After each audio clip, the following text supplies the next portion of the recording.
A Boeing 747 was perfectly ready for takeoff on the runway. Amidst dense fog, the pilot pushed the thrust levers forward, turned on the headlights, and the aircraft had crossed the takeoff speed, a speed from which turning back is almost impossible. But at that very moment, a shadow began to emerge through the fog, and this shadow was another Boeing 747, just a few meters away, heading in the opposite direction on the same runway. What happened next is quite difficult to imagine. The question is, how did it come to this? What was the air traffic controller doing?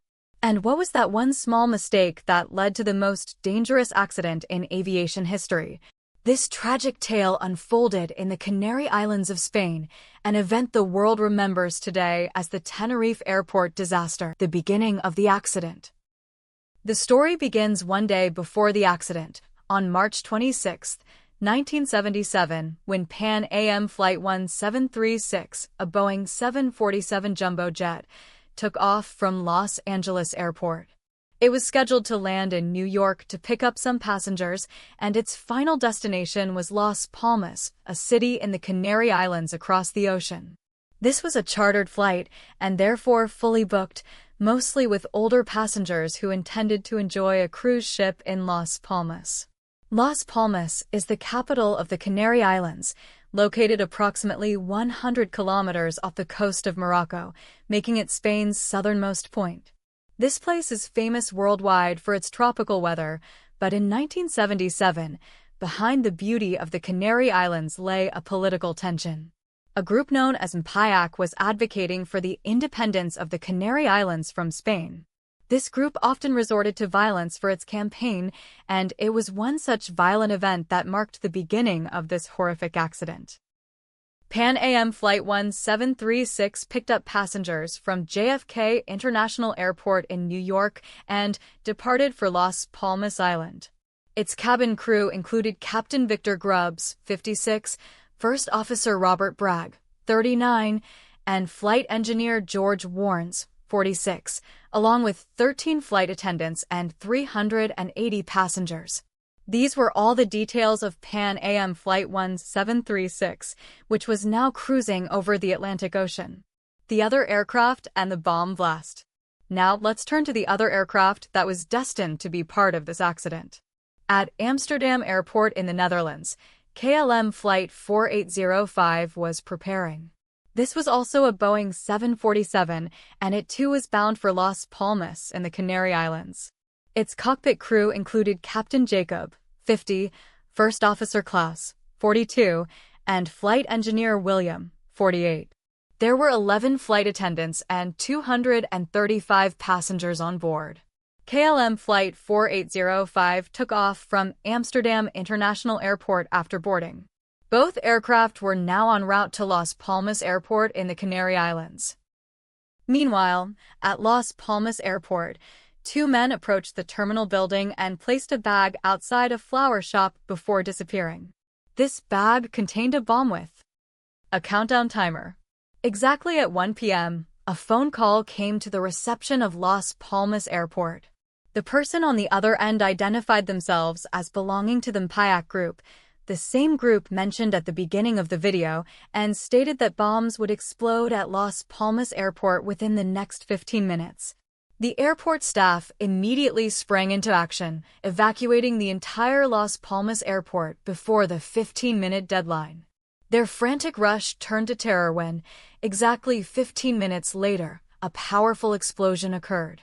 The blast caused a large section of the terminal building's roof to collapse.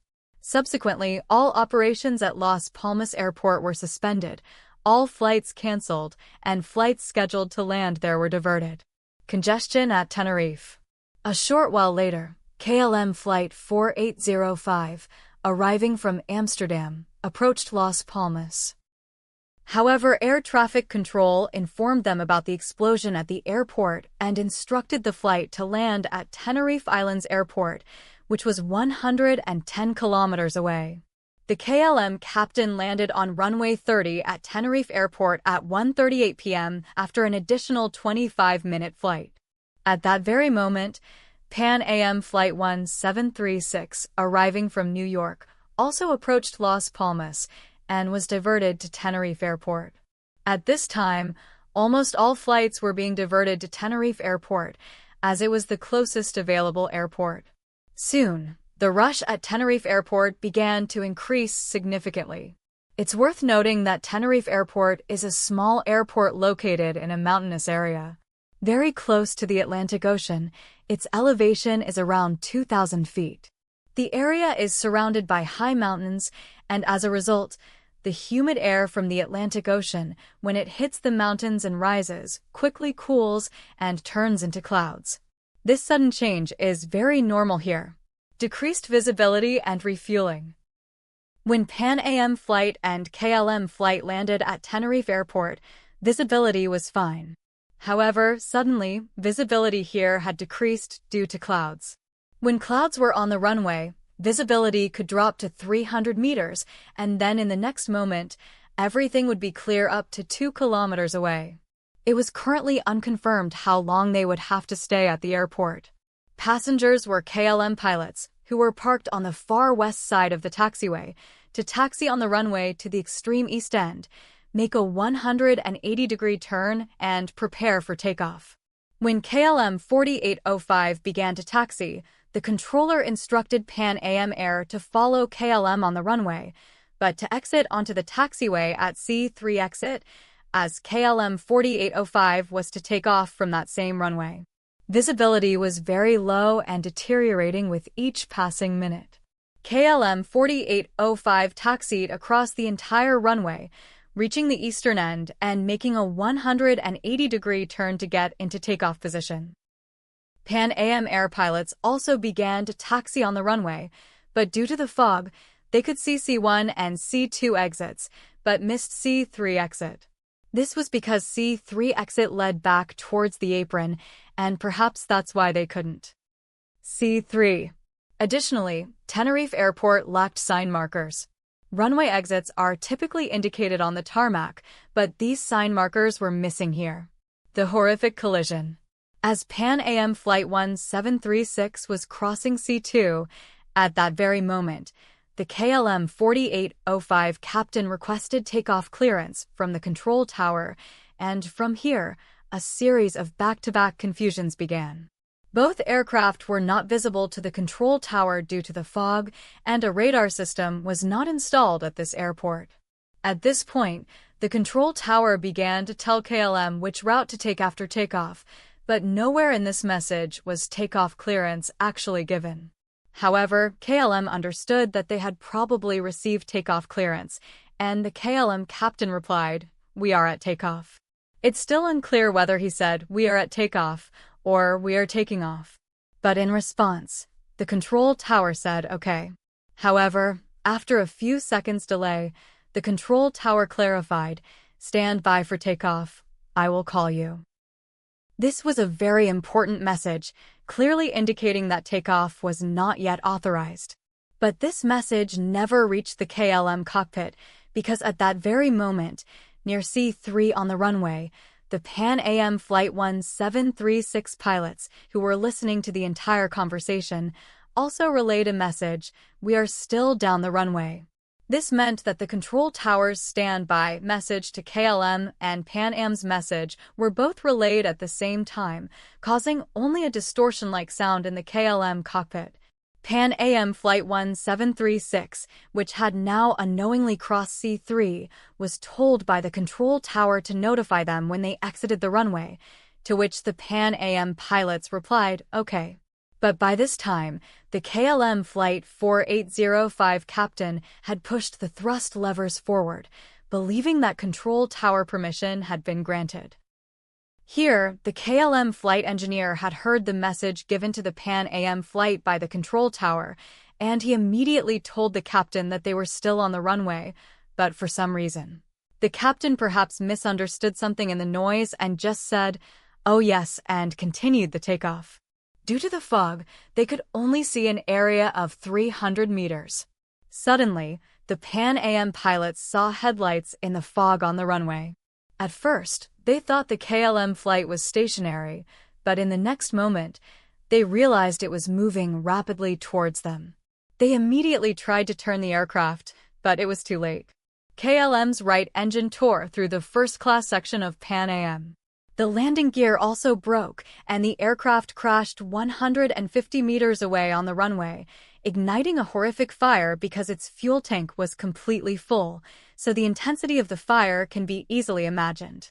All 248 passengers on board died instantly at the scene. Passengers on the Pan Am flight didn't even have a chance to comprehend what was happening. First-class passengers died instantly, but several passengers in the economy class below got a chance to escape through holes in the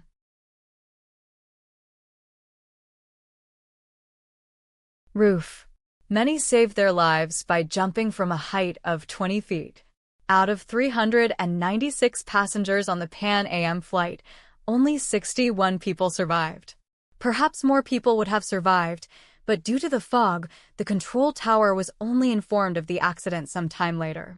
This happened only when another aircraft standing on the apron saw the raging flames on the runway and informed the control tower. Rescue service vehicles also couldn't move very fast due to the fog. Investigation and conclusion. In this accident, a total of 583 lives were lost in the blink of an eye. The investigation reviewed the cockpit voice recorders of both aircraft, and all the details you've seen in this video were uncovered from there. The investigation team concluded that a chain of events was behind this accident. First, the bomb blast at Las Palmas, then KLM blocking the taxiway by fully fueling its fuel tank at Tenerife Airport. If they hadn't done that, Pan Am Flight 1736 would have taken off earlier. After that, the sudden decrease in visibility and Pan Am missing the C3 exit.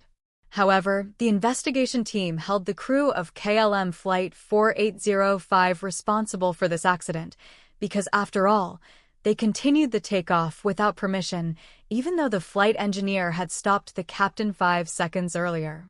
The Tenerife airport disaster proved to be a wake-up call for the entire aviation industry.